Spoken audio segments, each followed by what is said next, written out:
Kata nyawa itu waktu saya teliti ternyata bukan pesuke, tetapi pneuma, memberi roh kehidupan kepada patung itu. Jadi patung itu seperti hidup.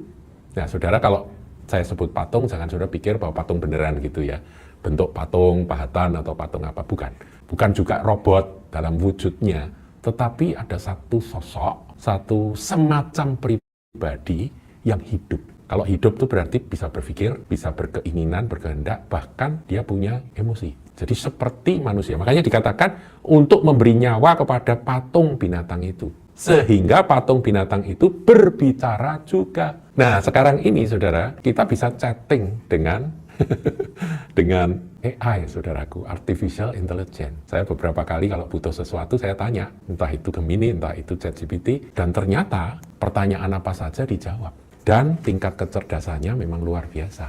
AI ini buatan manusia, saudara. Tapi jangan sampai nanti AI di akhir zaman yang sudah dikuasai oleh binatang kedua itu kita anggap sepele, hati-hati. Kalau sekarang saudara masih bisa menjadikan AI itu alat bantu sebagai sesuatu yang bermanfaat bagi kita. Ya, itu kan seperti mesin pencarian ya, saudara ya. Jadi saya butuh data, misalnya history gitu ya, tentang sejarah. Itu saya tanya pada AI, itu nanti dia akan membantu kita mencarikan, karena bayangannya itu seperti dia itu punya kemampuan yang sangat cepat untuk mengakses sumber-sumber data manapun juga, di buku apapun. Jadi bayangkan ini ada sebuah perpustakaan lengkap tentang histori ada, tentang kedokteran ada, tentang hukum ada, tentang agama ada, tentang ilmu pengetahuan teknologi apapun ada gitu ya. Juga tentang sosial politik ada, semuanya ada. Memang sekarang ini masih dibatas-batasi. Jadi kalau melanggar protokol ini nggak boleh, melanggar protokol ini nggak boleh gitu ya.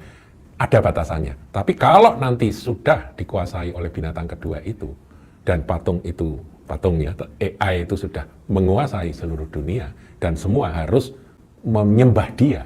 Nanti kan dikatakan itu ayat 15 ya. Dan kepadanya diberikan kuasa memberikan nyawa kepada patung itu. Nyawa ya, jadi diberi roh gitu, kehidupan.